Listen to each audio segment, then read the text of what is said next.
Hola, mi nombre es Rodrigo Gómez Ferranti y este es el sexto video de la serie de videos introductorios al estudio básico de electricidad. En este video vamos a empezar a trabajar con los conceptos de conexión serie y paralelo. Empecemos. Como siempre les digo, vean los videos anteriores, los pueden buscar acá en el canal, porque en esos videos están explicados conceptos que son necesarios para poder entender este video y por supuesto los videos siguientes.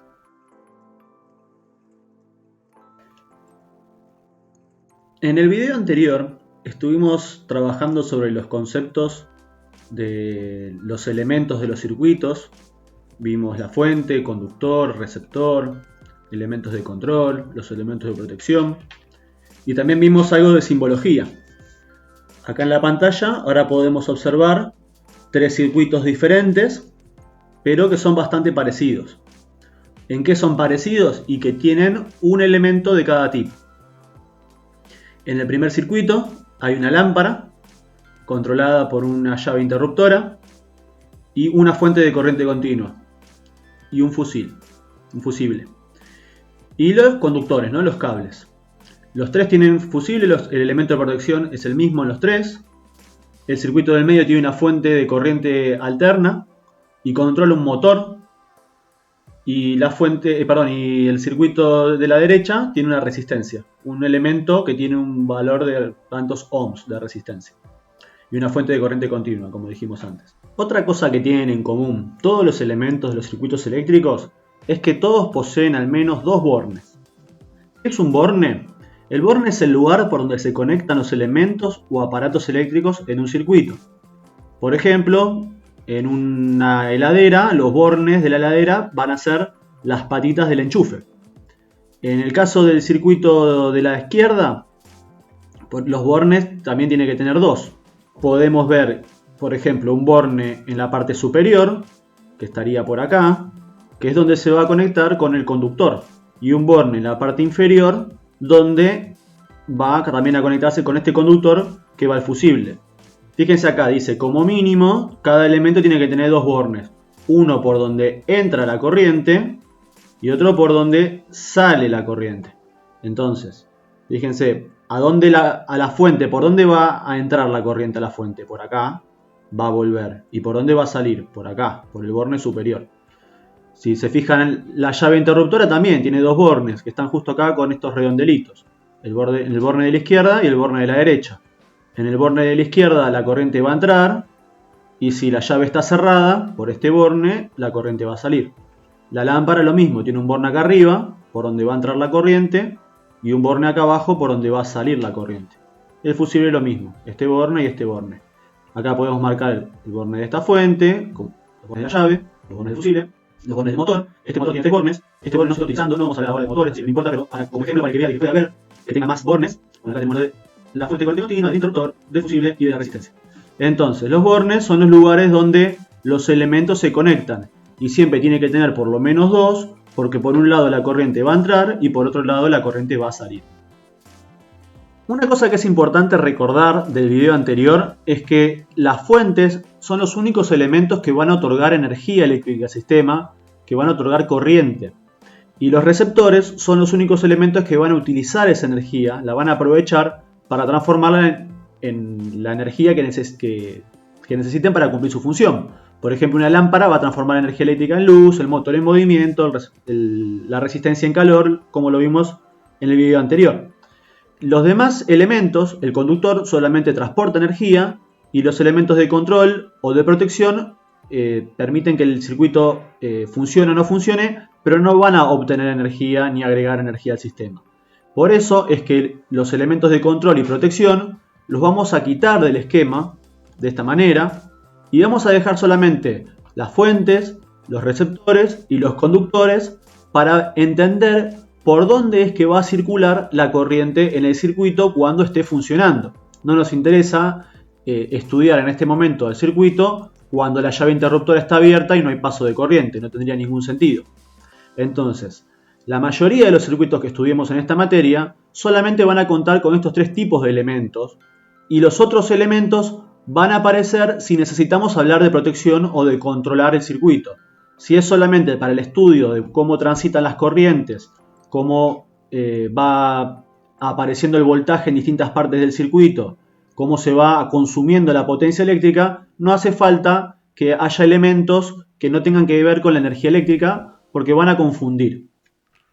Si tomamos el circuito que estaba a la derecha, vemos que es simplemente una fuente de corriente continua conectada a una resistencia eléctrica. Y vamos a compararlo ahora con otros circuitos que son muy parecidos.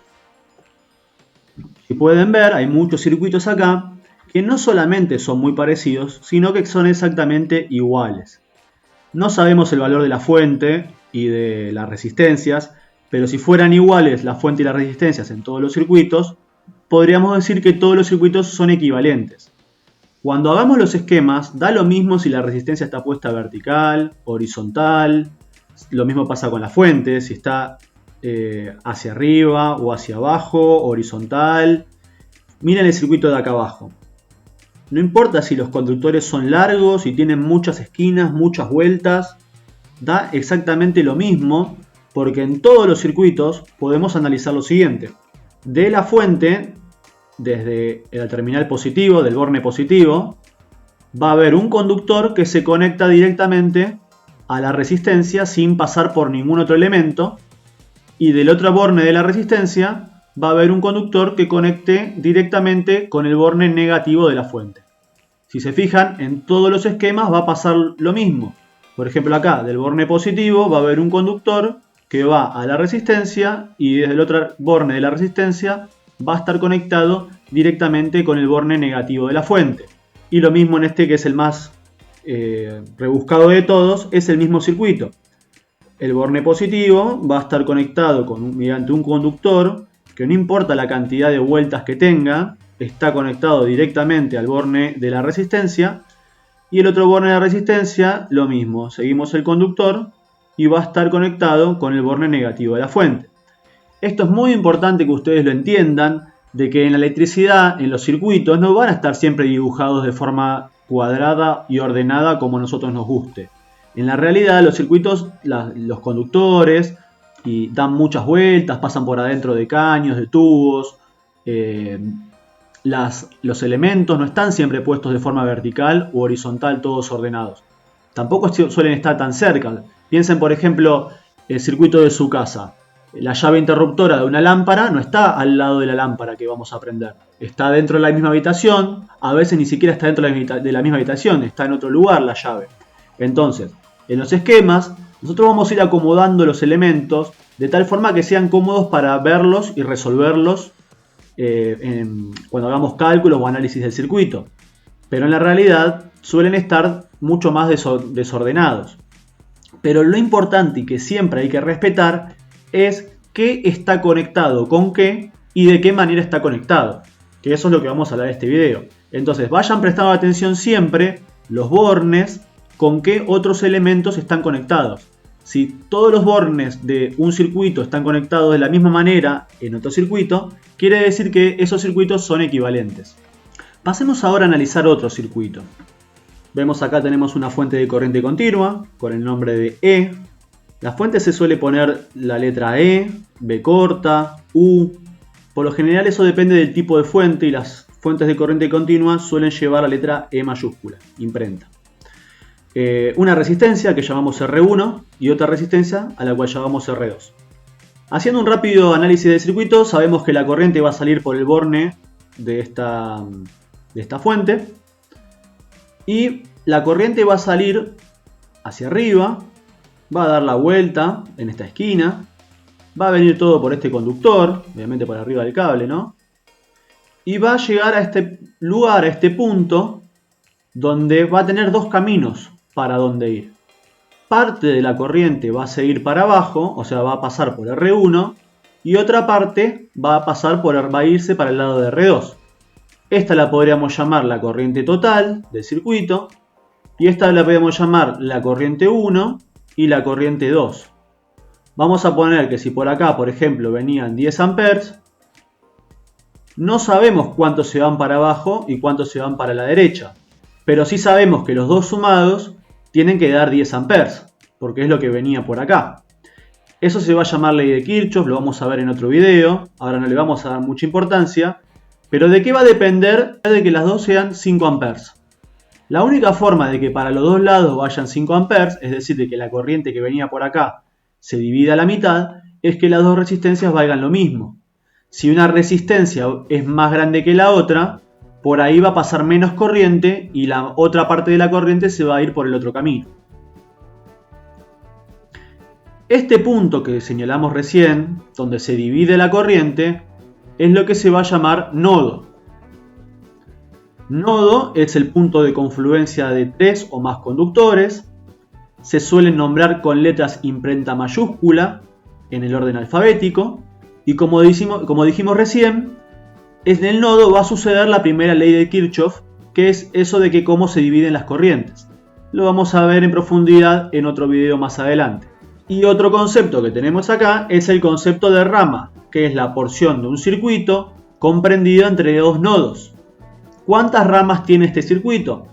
Este circuito tiene 3 ramas.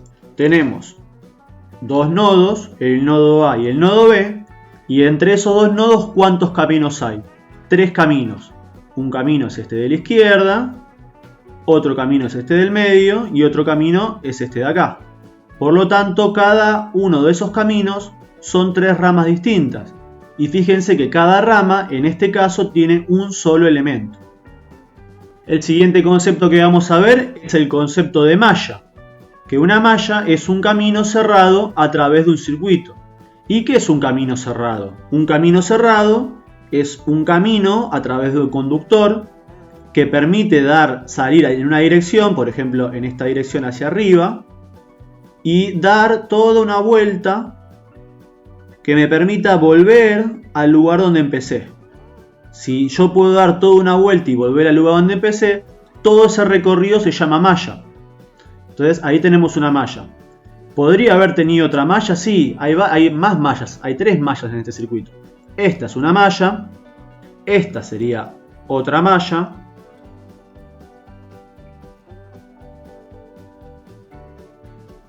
y esta sería otra malla. ¿Se dan cuenta? Entonces, no importa si la malla yo la podía haber hecho en recorrido para abajo o para arriba, pero el camino es uno solo. Y hay 3 caminos en esto, 3 mallas en este circuito. Fíjense, para ayudar a comprenderlos, agregué 4 puntos en el circuito que no son nodos, son simplemente puntos para tener en cuenta. La malla que comprenden el punto 1, A, B, 3 y 1. La segunda malla que compone los puntos 1, 2, 4, 3 y 1. Y la tercera malla que va a comprender los puntos y nodos A, 2, 4, B, A. Pasemos ahora a analizar un circuito mucho más complejo. No se asusten, esto es un circuito que tiene muchas resistencias, muchos nodos, pero no es nada que no estemos al nivel para poder comprenderlo con las cosas que estuvimos estudiando hasta el momento. Para empezar a estudiarlo, lo primero que tenemos que hacer es ponerle nombre a los elementos. Entonces podemos observar que hay una sola fuente, que es esta fuente de corriente continua, que le pusimos la letra E, y que por el borne superior va a salir la corriente. La corriente va a salir, la corriente total, va a ir por este conductor, va a atravesar a la resistencia 1, va a seguir por el conductor, va a atravesar a la resistencia 2 y va a llegar al nodo A. Cuando la corriente llegue al nodo A, parte de esa corriente va a ir para abajo y parte de esa corriente va a ir para la derecha. La que va hacia abajo va a pasar por R3 y va a llegar al nodo B. Vamos a dejarla hasta acá y después vemos qué pasa. Si seguimos con la corriente de acá, va a llegar hasta el nodo C. Y cuando llegue al nodo C, va a volver a pasar algo con esta corriente. Se va a volver a dividir en 2 partes. Una que va a ir para allá, para R5, y otra que va a ir para R4. La que va para R4, obviamente, pasa por R4 y llega hasta el nodo D. Después retomamos con esta. Sigamos con la del nodo C que vaya para R5. Esta, bueno, decíamos, pasa entonces por R5 y llega al nodo D. ¿Y qué pasa con esa corriente que venía por acá? Se vuelve a dividir. una parte va a ir para abajo y otra parte va a seguir derecho para el nodo G. La que va para abajo va a pasar primero por la resistencia 6, después por la resistencia 7 y va a llegar al nodo F. Después vemos para dónde sigue. Y la que va para la derecha, hacia el nodo G, se va a volver a dividir. Una parte va a ir hacia abajo, va a pasar por R8, llegando al nodo H. Y otra parte va a seguir derecho, va a dar toda la vuelta por esta punta, va a dar toda la vuelta por acá. ¿Y qué va a hacer? Va a pasar por R9 y también va a llegar al nodo H. En el nodo H, como llega una corriente desde arriba y otra corriente desde la derecha, la corriente que va a salir, lógicamente tiene que salir en esta dirección, para allá, por este cable. Entonces, esta corriente que estoy señalando acá tiene que ser la suma de estas dos, que se juntan en el nodo H. Fíjense, estas dos corrientes se separaron en el nodo G. Cada corriente pasó por una por R8, otra por R9 y se vuelven a juntar en el nodo H. Esa corriente que se vuelve a juntar llega al nodo F y se encuentra con la corriente que venía de acá arriba. Se vuelven a juntar, se suman y la corriente tiene que seguir para allá. Por este conductor llegan al nodo D, se junta con la corriente que venía por R4, sigue derecho la corriente, no le queda otro camino que ir para allá, porque la corriente viene de arriba y viene de la derecha. El único lugar por donde puede salir es para la izquierda. Entonces por este conductor va a seguir la corriente. Esa corriente se vuelve a juntar con la corriente que venía de R3 en el nodo B. Como no tiene otro camino, otra salida que ir para allá, la corriente va a salir para allá. Y entonces la corriente toda junta va a volver a la fuente por el borne inferior. Toda esta deducción que acabamos de hacer es en base a lo que venimos estudiando hasta ahora. Ahora que ya identificamos a todos los elementos del circuito y sabemos cómo circulan las corrientes, vamos a trabajar el tema principal del video, que es la conexión serie y paralelo, que nos habla de cómo están conectados dos o más elementos entre sí. Muchas veces los elementos no están conectados de ninguna manera en especial entre sí, pero muchas veces están conectados de maneras especiales. Y estas maneras especiales pueden ser serie y paralelo. Hay otras, pero estas dos mencionadas son las dos principales y las que más se utilizan en cualquier circuito eléctrico. Vamos a empezar hablando de la conexión serie. Se dice que dos o más elementos están conectados en serie cuando son atravesados por una misma corriente. Entonces, si volvemos al estudio que hicimos antes, podemos ver que tanto la fuente, por acá pasaba una corriente, como por R1 como por R2, eran atravesados por la misma corriente. Por eso se puede decir que la fuente R1 y R2 están conectadas en serie. ¿Qué otro elemento o qué otros elementos son atravesados por la misma corriente? Por R3, esta corriente que venía por acá, no. En esta corriente tampoco, esta tampoco. Y cuando veíamos a esta corriente, veíamos que esta misma corriente atravesaba a dos elementos. Por lo tanto, R6 con R7 se puede decir que están conectados en serie. Fíjense que dos o más elementos están conectados en serie cuando pertenecen a la misma rama. Esta rama que conecta el nodo A con el nodo B por la izquierda tiene tres elementos conectados en serie. Y esta rama que conecta a E y a F tiene dos elementos que son R6 y R7 conectados en serie. Hay muchas otras ramas, como por ejemplo puede ser A con C, A con B, C con D, B con D, D con F, etc. Tienen muchísimas ramas, ni que hablar de mallas, también hay muchísimas mallas, pero no importan ahora las mallas. Pero vemos que en las ramas las únicas dos que tienen elementos en serie son las dos mencionadas. ¿Cuándo dos elementos van a estar conectados en paralelo? Dos o más elementos están conectados en paralelo si sus bornes de entrada están conectados entre sí, al igual que sus bornes de salida. Este tipo de conexión es un poquito más difícil de identificar que el anterior, pero vamos a buscar elementos que estén en paralelo. En R3, la corriente ingresa por acá arriba. y en R4 la corriente ingresa por acá arriba. Si están conectados directamente con un material conductor, se puede decir que están conectados entre sí, como dice acá. Y al igual también tienen que estar conectados los bornes de salida. ¿Y cuáles son los bornes de salida de estas dos resistencias? Por acá sale la corriente en R3, por acá sale la corriente en R4. Entonces, como también están conectados directamente con materiales conductores, están conectados entre sí, entre los bornes de entrada de corriente y conectados entre sí entre los bornes de salida. Por lo tanto, R3 y R4 están en paralelo.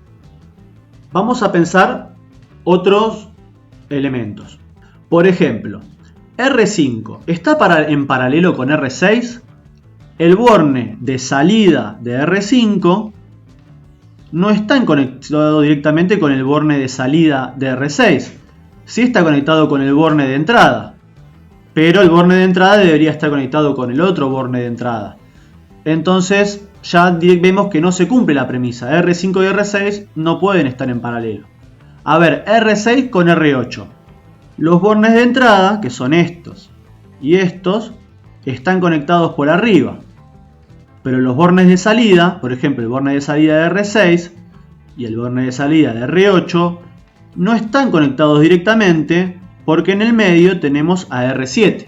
Entonces, así podríamos comparar un montón más y nos daríamos cuenta que el único que nos resta encontrar es R8 con R9. Fíjense, el borne de entrada de R8 es este, el borne de entrada de R9 es este, y están conectados por este conductor. ¿Y qué pasa con los bornes de salida? El borne de salida de R8 es este, el borne de salida de R9 es este, y también hay un camino que los conecta directamente. Por lo tanto, R8 y R9 también están en paralelo. Bueno, y acá finalizamos la primera parte del video. En el próximo vamos a seguir profundizando sobre la conexión serie y paralelo. Vamos a ver algunas fórmulas y vamos a ver para qué se utiliza este conocimiento. Cualquier consulta, no duden en preguntarme y nos vemos en el próximo video.